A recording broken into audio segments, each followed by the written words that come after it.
Assalamualaikum warahmatullahi wabarakatuh. Baiklah, hari ini adalah pertemuan pertama untuk materi IPA kelas 7 bersama saya, Ibu Kurniasari. Nah, sebelum kita masuk ke materi pembelajaran, Ibu akan memberitahukan beberapa KD yang akan kita pelajari di semester 1. Itu ada 5 KD.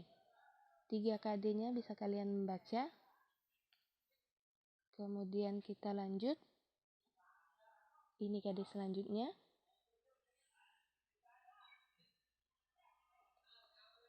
Nah, yang akan kita pelajari pada hari ini yaitu KD 3.1 menerapkan konsep pengukuran berbagai besaran dengan menggunakan satuan standar baku, serta KD 4.1 yaitu menyajikan data hasil pengukuran dengan alat ukur yang sesuai pada diri sendiri, makhluk hidup lain, dan benda-benda di sekitar dengan menggunakan satuan tak baku dan satuan baku.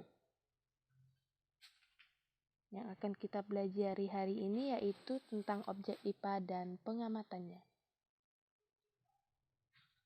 Ada beberapa yang akan kita bahas. Yang pertama, penyelidikan IPA. Kemudian yang kedua, keterampilan proses yang harus dikuasai dalam penyelidikan IPA. Yang ketiga, sikap ilmiah dalam penyelidikan IPA. Yang keempat, pengukuran dalam pengamatan IPA. Yang kelima, ketelitian dan keselamatan kerja. Baiklah, kita akan masuk kepada materi yang pertama. Sebelumnya, kita harus tahu apa itu IPA. Nah, IPA itu adalah ilmu yang mempelajari alam semesta dan interaksi yang terjadi di dalamnya. IPA juga sering disebut sebagai sains.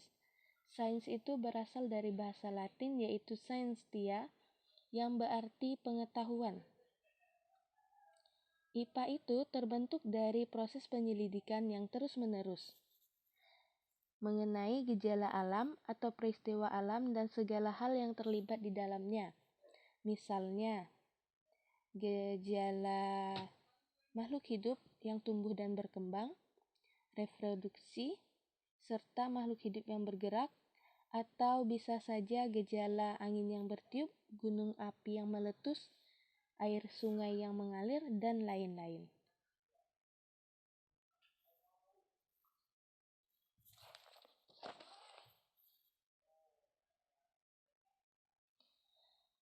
Nah, sebelum kita lanjut, kita harus mengetahui manfaat mempelajari IPA itu apa.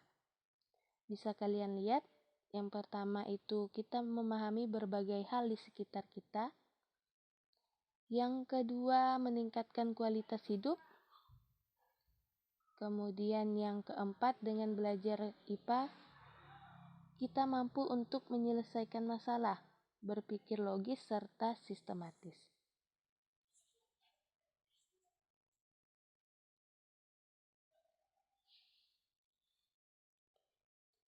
Nah, objek yang dipelajari dalam IPA diantaranya meliputi seluruh benda yang ada di alam. Objek tersebut dapat berupa benda yang sangat kecil seperti bakteri, virus, bahkan penyusun partikel-partikel atom. Dan dapat juga berupa benda yang berukuran sangat besar seperti lautan, bumi, matahari, sampai kepada jagat raya.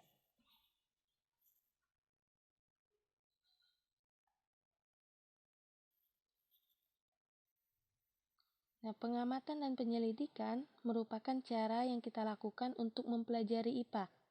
Contoh pengamatan dan penyelidikan yang kita lakukan yaitu misalnya kegiatan menghitung frekuensi denyut nadi seseorang, yaitu berapa misalnya denyut nadi seseorang itu per menit. Yang kedua, contohnya mengamati proses pertumbuhan tanaman sejak dia mulai ditanam hingga dia mulai tumbuh dan berkembang.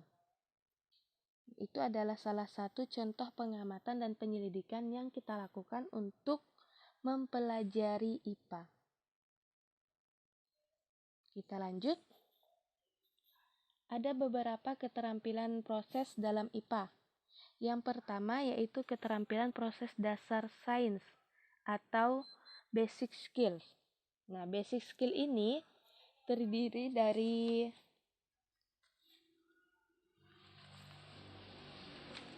5 keterampilan. Nah, yang pertama itu ada kegiatan mengamati. Yang kedua itu mengelompokkan atau mengklasifikasikan. Yang ketiga itu memprediksi. Yang keempat itu menyimpulkan. Kemudian yang kelima itu mengkomunikasikan.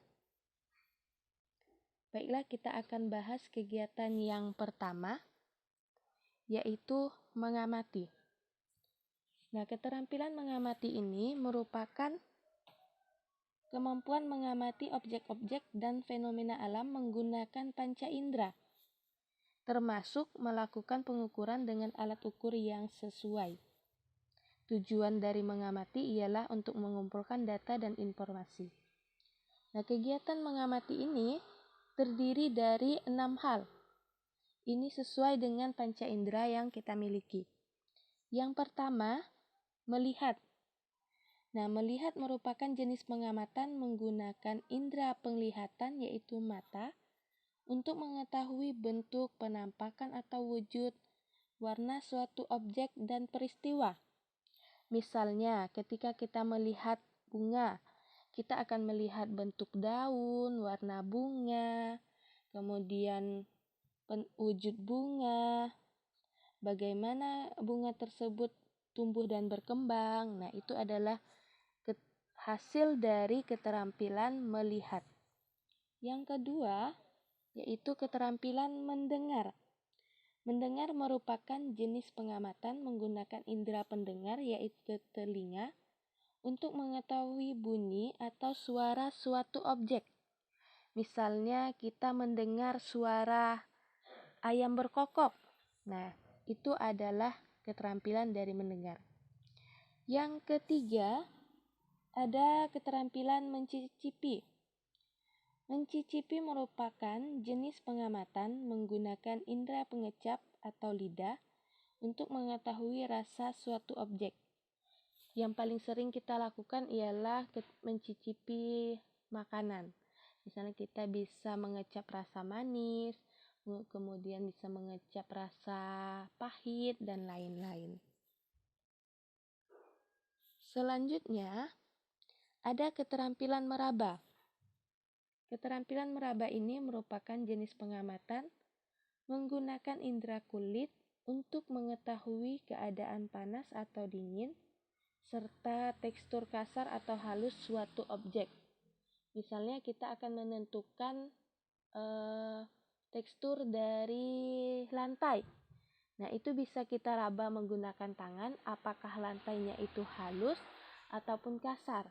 Atau misalnya kita ingin meraba tekstur kain, atau kita ingin meraba tekstur dinding, nah itu bisa kita lakukan dengan menggunakan tangan, karena pada tangan itu terdapat indera kulit untuk mengetahui tekstur benda.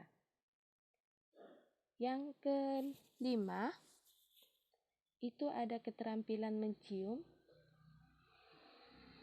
Mencium merupakan jenis pengamatan menggunakan indera penciuman atau hidung untuk mengamati bau dari suatu objek.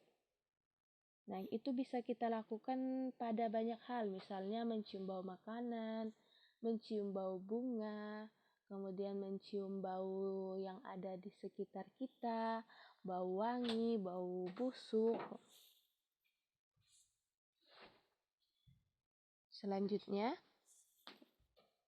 ada kegiatan mengukur, yaitu jenis pengamatan ini memerlukan alat bantu, misalnya penggaris, jangka sorong, neraca, dan mikroskop. Data dari pengamatan ini diperoleh melalui pengukuran. Misalnya, kita melakukan pengukuran panjang meja. Nah, bisa kita gunakan penggaris, bisa kita gunakan roll meter. Nanti akan kita dapatkan hasil pengukuran berapa panjang meja tersebut. Itu semua adalah bagian dari keterampilan mengamati yang harus kita miliki untuk mempelajari IPA. Baiklah, kita lanjut. Yang kedua, ada keterampilan mengelompokkan atau mengklasifikasi. Keterampilan mengelompokkan atau klasifikasi merupakan kemampuan untuk mengelompokkan suatu objek dengan mengamati persamaan dan perbedaan ciri yang dimiliki serta hubungannya. Objek dengan ciri yang sama digolongkan dalam kelompok yang sama. Misalnya seperti yang Ibu contohkan di sini, yaitu pembagian hewan berdasarkan makanannya. Nah, dia dibagi menjadi 3, herbivora, karnivora, dan omnivora. Herbivora itu pemakan tumbuhan, maka yang masuk ke dalam herbivora itu adalah semua hewan yang memakan tumbuhan. Misalnya itu ada kelinci, kemudian ada belalang, sapi, kambing, dan lain-lain. Mereka harus punya kesamaan, yaitu sama-sama memakan tumbuhan. Yang kedua, karnivora, yaitu hewan yang memakan daging. Misalnya ada singa, kemudian ada harimau, kemudian ada serigala. Nah, mereka itu sama-sama pemakan daging. Yang ketiga ada omnivora. Nah, omnivora itu adalah pemakan segala. Dia bisa memakan tumbuhan, bisa juga memakan daging. Contohnya yang masuk ke dalam omnivora yang sama-sama memakan tumbuhan dan juga daging. Kita sendiri manusia. Kemudian ada panda. Kemudian ada ayam, ya. Nah, pembagiannya harus objek dengan ciri yang sama digolongkan dalam kelompok yang sama. Kemudian yang ketiga, ada keterampilan memprediksi, yaitu dihasilkan suatu dugaan atau ramalan tentang segala hal yang akan terjadi pada waktu mendatang, berdasarkan perkiraan pada pola, kecenderungan tertentu, atau hubungan antara fakta, konsep, dan prinsip dalam ilmu pengetahuan. Misalnya, di sini Ibu tampilkan ada warna kuning dengan warna biru. Kalau kita campurkan, kira-kira dia akan menjadi warna apa? Nah, kalau Ibu misalnya Ibu menyebutkan kalau biru dengan kuning kita campurkan, itu akan menjadi warna hijau. Itu adalah prediksi Ibu. Jadi warna hijau itu adalah hasil prediksi Ibu. Walaupun kita belum tahu setelah kita campurkan nanti dia akan berubah menjadi warna apa. Nah, itulah yang disebut sebagai memprediksi. Kita lanjut. Yang keempat, ada keterampilan menyimpulkan, yaitu suatu keterampilan untuk memutuskan keadaan suatu objek atau peristiwa berdasarkan fakta serta konsep dan prinsip yang diketahui.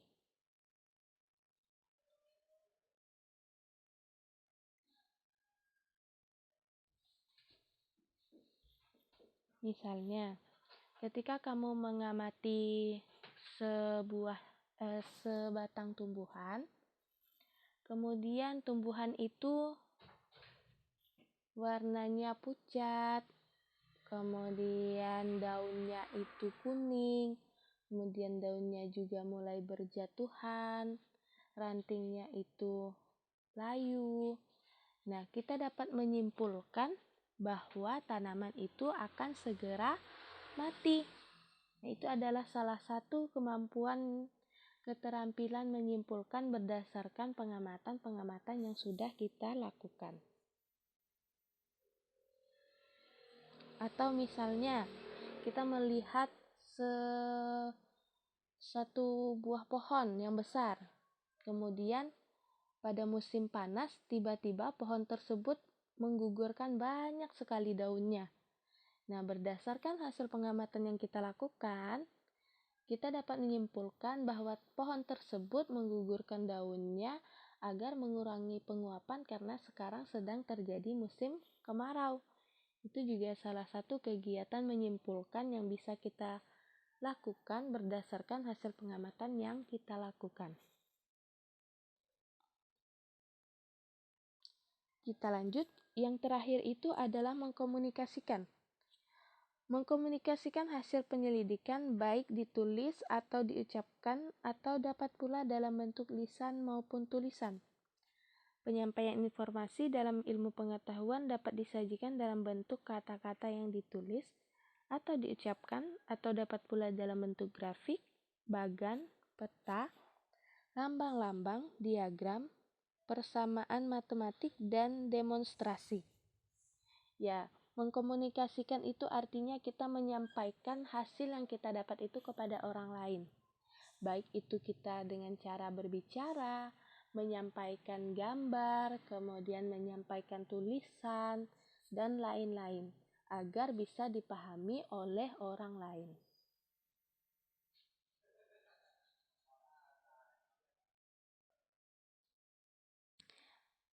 Baiklah, kita lanjut. Keterampilan yang kedua yaitu keterampilan proses sains terintegrasi atau disebut integrated skills. Keterampilan proses sains terintegrasi merupakan perpaduan dua kemampuan keterampilan proses sains dasar atau lebih. Keterampilan proses sains terintegrasi meliputi merumuskan masalah, mengidentifikasi variabel, mendeskripsikan hubungan antar variabel, mengendalikan variabel, mendefinisikan variabel secara operasional, memperoleh dan menyajikan data, menganalisis data, merumuskan hipotesis, merancang penelitian, serta melakukan penyelidikan dan percobaan. Dalam melakukan penelitian, seorang peneliti harus menguasai berbagai keterampilan proses sains tersebut yang sudah saya sebutkan di atas. Penelitian dapat dilakukan dengan menggunakan suatu metode yang disebut sebagai metode ilmiah. Nah, terdapat beberapa langkah yang harus dilakukan secara sistematis dan berurutan di dalam metode ilmiah, yaitu langkah pertama yang harus dilakukan yaitu merumuskan masalah. Bagaimana cara yang tepat untuk merumuskan masalah?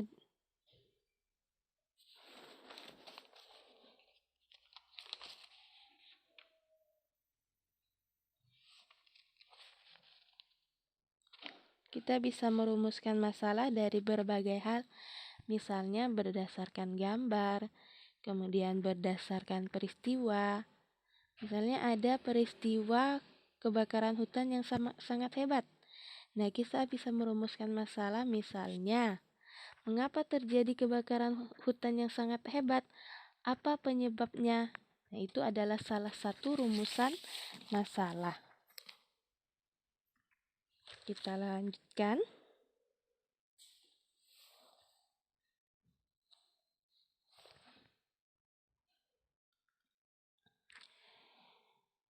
Pada keterampilan proses sains terintegrasi tadi disebutkan beberapa kali tentang variabel. Nah, di sini saya akan menjelaskan 3 jenis variabel yang sering digunakan dalam penelitian, yaitu yang pertama ada variabel bebas, yang kedua ada variabel terikat, dan yang ketiga ada variabel kontrol.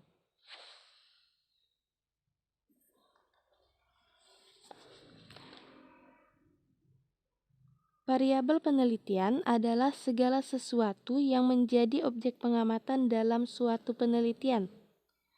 Variabel tersebut ditetapkan oleh seorang peneliti sehingga dapat berubah-ubah kontennya. Dengan adanya variabel penelitian akan diperoleh informasi mengenai faktor-faktor yang berpengaruh dalam eksperimen sehingga lebih mudah untuk menarik kesimpulan. Yang pertama, ada variabel bebas. Adalah variabel yang sengaja dibuat tidak sama dalam penelitian dan mempunyai pengaruh atau menjadi penyebab terjadinya perubahan pada variabel lain. Misalnya, beberapa jenis air yang digunakan dalam membudidayakan ikan. Misalnya air tawar, kemudian air payau, air asin. Nah, itu adalah variabel bebas. Yang kedua, ada variabel terikat, yaitu variabel yang muncul akibat perlakuan dari variabel bebas. Dinamakan dengan variabel terikat karena kondisi atau variasinya terkait dan dipengaruhi oleh variasi variabel lain. Misalnya, massa jenis ikan, panjang ikan, pergerakan ikan, itu dipengaruhi oleh jenis air yang digunakan tadi. Kemudian yang ketiga, ada yang disebut sebagai variabel kontrol. Adalah variabel yang dikendalikan atau dibuat konstan sehingga hubungan variabel bebas terhadap variabel terikat tidak dipengaruhi oleh faktor luar yang tidak diteliti. Variabel kontrol dibuat untuk mengurangi kompleksitas masalah yang sedang diteliti. Misalnya, ikan yang digunakan dalam penelitian sama-sama berumur 1 bulan.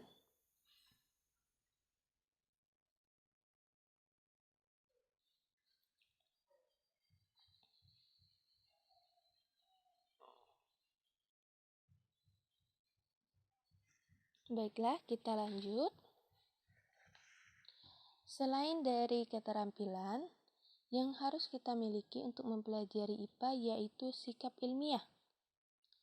Nah, sikap ilmiah ini harus dimiliki oleh ilmuwan atau akademisi ketika menghadapi persoalan-persoalan ilmiah. Ada beberapa sikap ilmiah, di antaranya yang pertama, membedakan fakta dan opini. Nah, opini di sini merupakan pendapat umum atau pribadi yang belum teruji kebenarannya melalui sebuah penelitian. Kemudian, kalau fakta merupakan hasil suatu penelitian dan kebenaran yang sudah teruji.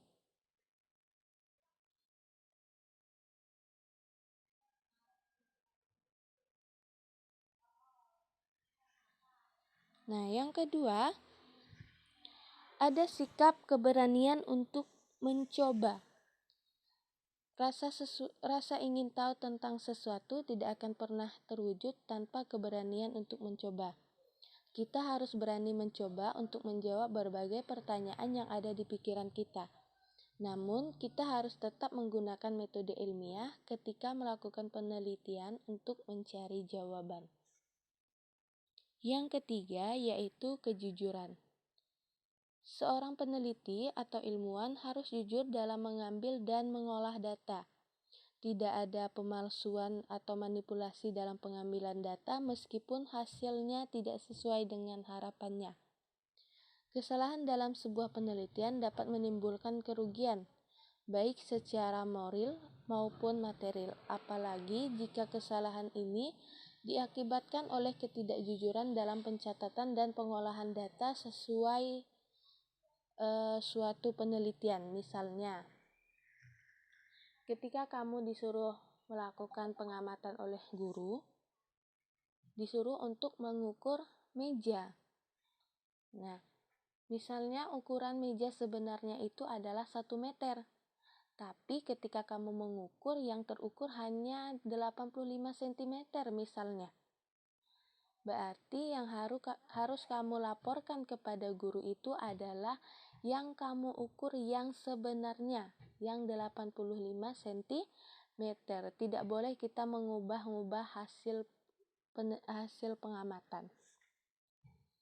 Yang keempat, yaitu sikap teliti, di mana seorang peneliti dapat melakukan penelitian dengan teliti dan tidak boleh melakukan kesalahan karena dapat mempengaruhi hasil penelitiannya.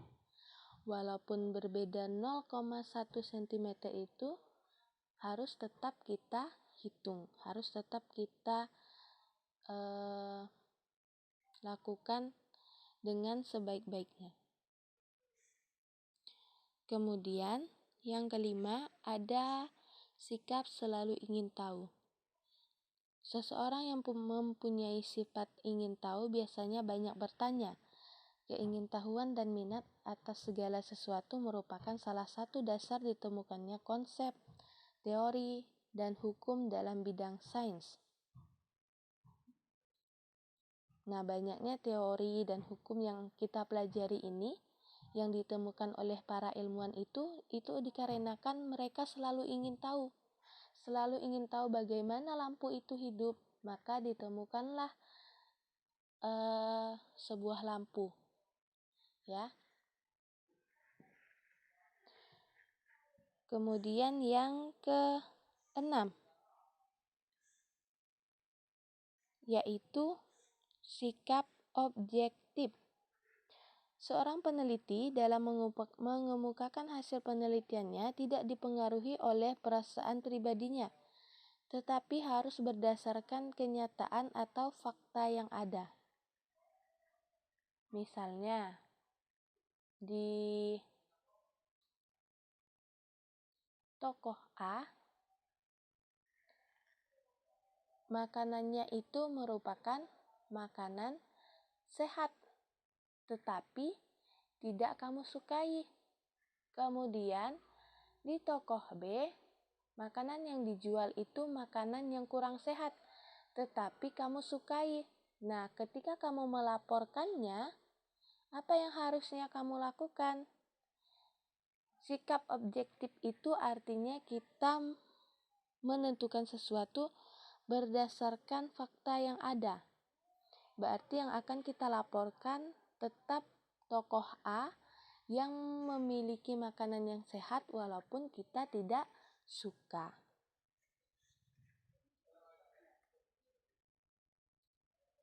Kemudian selanjutnya ada sikap bekerja sama. Biasanya dalam melakukan penelitian, seorang peneliti membutuhkan orang lain. Pada saat melakukan percobaan, peneliti harus mampu bekerja sama dengan orang lain sehingga penelitian dapat berhasil dengan baik. Kemudian yang ke-8 yaitu terbuka dan fleksibel. Keterbukaan dan fleksibilitas di sini meliputi cara berpikir dan berdiskusi. Artinya, berterus terang, berpikir positif, serta bersedia mendengar dan menerima pendapat orang lain. Hasil penelitian harus dapat diterima semua orang. Dengan mendengar kritikan, saran, dan masukan, maka hasil penelitian akan menjadi lebih baik. Sikap yang ke-9 yang harus kita miliki yaitu bertanggung jawab.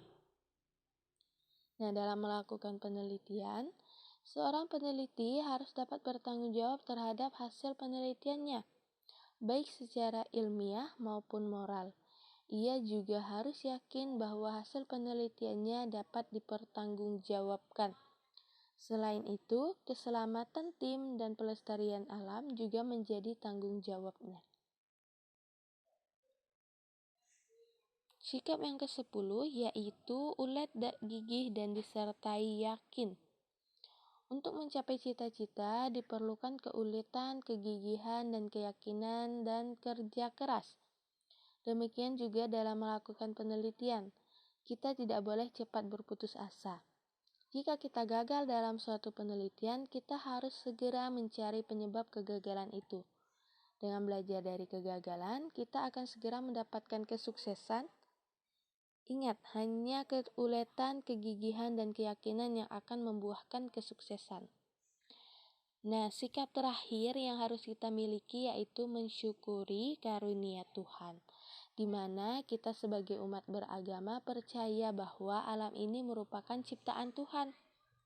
Seorang peneliti harus bersyukur karena diberi kesempatan untuk menikmati ciptaannya. Salah satu caranya dengan meningkatkan kesadaran untuk memelihara dan melestarikan lingkungan serta sumber daya alam yang ada.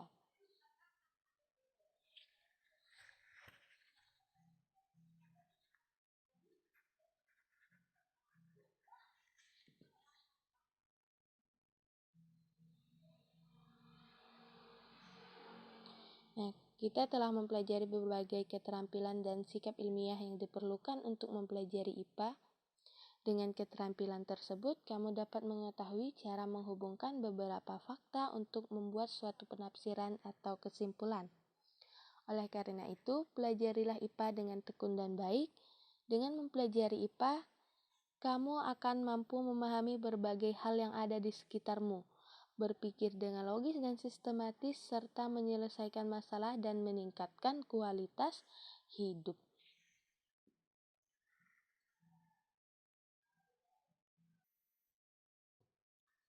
Baiklah, kita akan lanjut kepada pembahasan yang selanjutnya, yaitu tentang pengukuran sebagai bagian dari pengamatan. Yang pertama, kita akan mempelajari tentang pengukuran. Apa itu pengukuran? Pengukuran adalah membandingkan besaran yang diukur dengan besaran yang sejenis yang dipakai sebagai satuan. Misalnya, ketika kamu mengukur panjang meja menggunakan jengkal, kamu telah membandingkan panjang meja dengan panjang jengkalmu. Panjang meja itu merupakan besaran yang diukur, sedangkan jengkal itu merupakan satuan pengukuran. Nah, selanjutnya apa itu besaran? Besaran itu adalah segala sesuatu yang dapat diukur dan hasilnya dinyatakan dengan angka.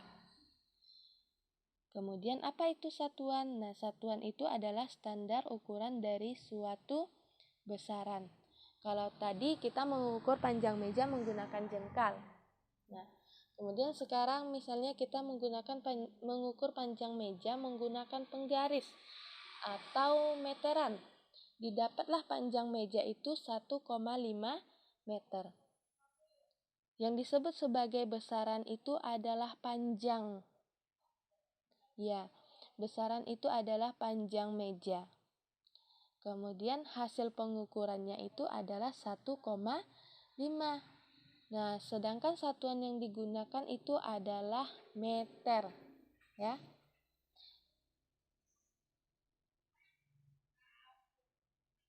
Kalau misalnya panjang meja menggunakan jengkal, seandainya ibu itu mengukur panjang meja kemudian menggunakan jengkal ibu, dihasilkanlah panjang meja itu 5 jengkal. Berarti panjang meja itu adalah besaran, 5 itu adalah hasil pengukuran, dan jengkal itu adalah satuan yang digunakan. Kita lanjut. Nah, satuan itu ada yang namanya satuan baku dan ada yang namanya satuan tidak baku. Tadi kan ibu ada menyebutkan panjang meja yang menggunakan meter dan ada juga panjang meja yang menggunakan jengkal. Itu salah satunya ada yang satuan baku dan salah satunya itu adalah satuan tidak baku. Baiklah, kita pelajari dulu satu persatu. Yang pertama itu satuan baku. Satuan baku itu adalah satuan di mana pengukurannya tetap dan tidak berubah-ubah dan mudah digunakan oleh orang lain.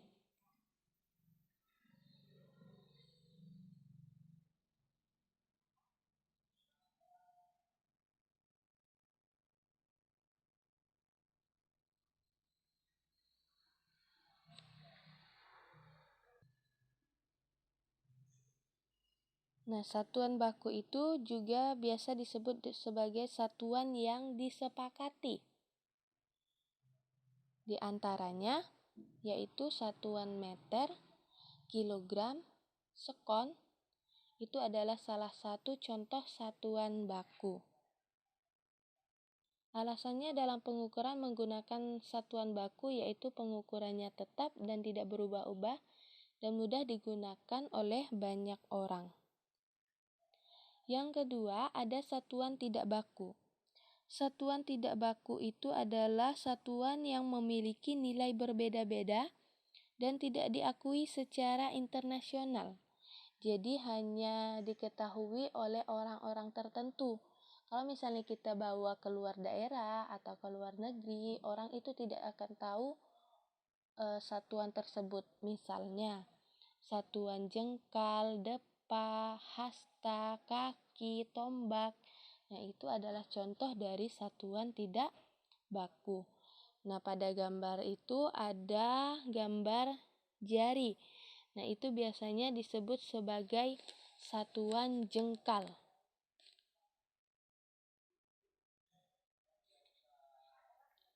Kita lanjut. Karena yang sering dipakai itu adalah satuan baku, ada beberapa syarat yang harus dipenuhi oleh satuan baku sebagai berikut.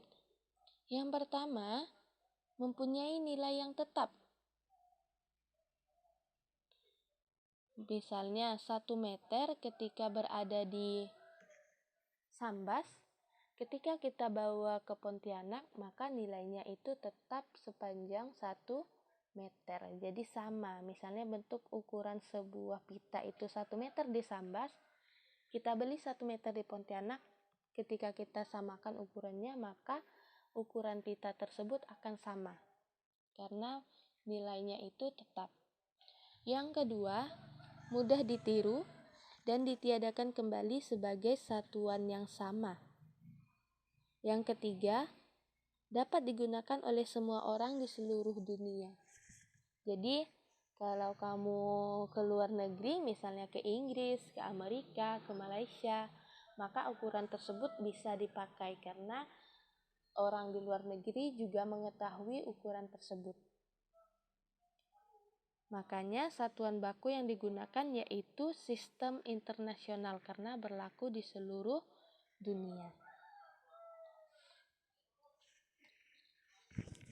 Lebih jelasnya untuk besaran dan satuan ini nanti akan Ibu jelaskan di pertemuan kedua tentang besaran pokok dan besaran turunan. Kita lanjut. Nah, ada awalan satuan dalam sistem internasional dan kelipatannya. Ini adalah kelipatan dari angka. Ya, awalan tera atau dengan simbol T itu untuk kelipatan 10 pangkat 12. Kemudian awalan giga untuk kelipatan 10 pangkat 9 dan seterusnya. Bisa kalian baca ya.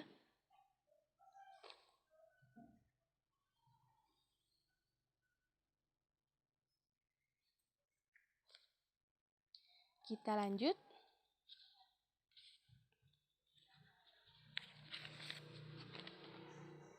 Selanjutnya yaitu tentang pengukuran langsung dan tidak langsung.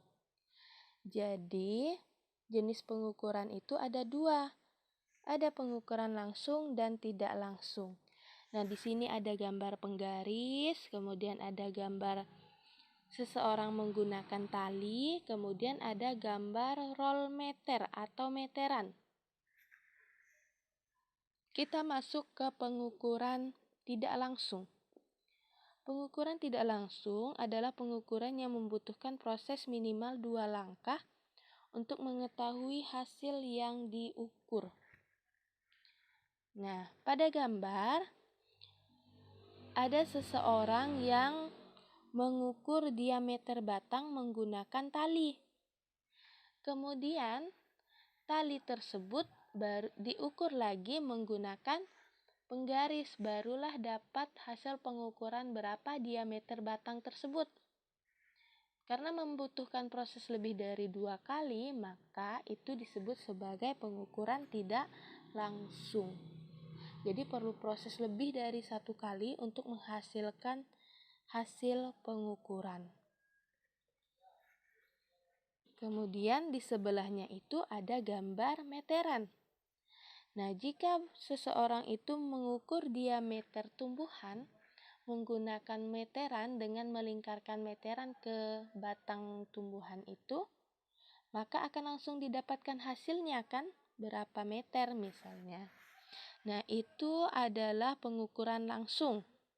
di mana pengukuran langsung adalah pengukuran menggunakan alat ukur sehingga bisa diperoleh hasil pengukuran secara langsung.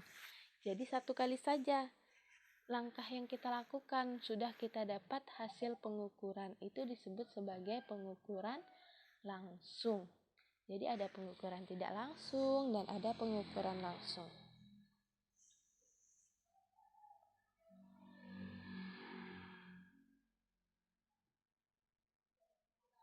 Baik, kita lanjut. Nah, dalam pengukuran biasanya ada beberapa kesalahan yang kita lakukan. Ada dua jenis, yaitu kesalahan sistematik dan juga kesalahan acak. Kita bahas dulu kesalahan sistematik. Nah, kesalahan sistematik ini dibagi lagi menjadi 3. Yang pertama adalah kesalahan alat ukur, di mana kesalahan pengukuran yang terjadi disebabkan oleh alat ukur yang digunakan. Misalnya, kesalahan dalam menentukan nilai 0. Kemudian, kesalahan misalnya kalau yang pada neraca pegas melemah sehingga menunjukkan angka yang tidak akurat, ya. Atau misalnya ketika kita menggunakan alat ukur yang menggunakan baterainya sudah lemah sehingga dihasilkanlah hasil pengukuran yang tidak akurat. Nah, selanjutnya yang kedua itu adalah kesalahan manusia, di mana kesalahan pengukuran yang terjadi disebabkan tidak mengetahui cara pengukuran yang benar. Misalnya kesalahan dalam membaca skala, kesalahan dalam membaca hasil pengukuran, kesalahan pada sudut saat membaca, itu bisa saja menjadi kesalahan dari manusianya. Kemudian yang ketiga ada kesalahan lingkungan, di mana kesalahan pengukuran yang terjadi disebabkan perbedaan lingkungan dengan waktu kalibrasi alat sehingga menyebabkan kesalahan. Bisa terjadi karena perbedaan suhu, tekanan, kelembapan udara, atau percepatan gravitasi dengan kondisi sewaktu kalibrasi. Nah, yang selanjutnya itu ada kesalahan acak. Kesalahan acak ini adalah kesalahan yang terjadi karena kondisi lingkungan yang tidak menentu sehingga mengganggu kerja alat ukur. Sebagai contoh, adanya gerak Brown pada molekul udara, fluktuasi atau naik turunnya tegangan listrik, derau elektronik yang bersifat acak dan sukar dikendalikan, itu adalah salah satu kesalahan acak. Kita lanjut.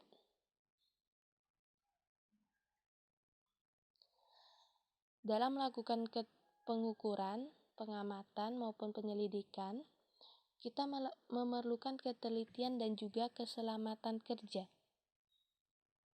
Ketelitian pengukuran di berbagai bidang berperan penting dalam menjamin keselamatan dan kesejahteraan manusia. Contoh pentingnya ketelitian dalam pengukuran sebagai berikut. Misalnya, ketelitian perhitungan dan pengukuran seorang teknik sipil untuk mendirikan sebuah bangunan. Hal tersebut bisa saja terkait dengan pemilihan bahan, komposisi bahan bangunan, sampai dengan kedalaman dan ukuran pondasi yang diperlukan. Sebagai contoh, untuk membangun bangunan yang tahan gempa, pondasi yang dibuat harus kuat, kerangka bangunan pun harus diperkuat. Perhitungan kekuatan bangunan juga harus cermat, agar ketika bangunan sudah jadi dan terjadi gempa, maka bangunan tersebut akan lebih tahan terhadap gempa.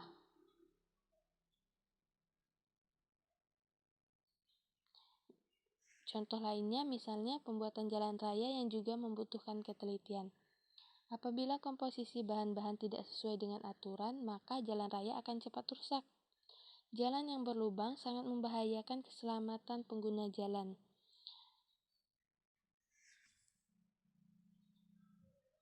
Selanjutnya, ketelitian dan keselamatan kerja di laboratorium, di mana praktikum biasanya dilakukan di laboratorium.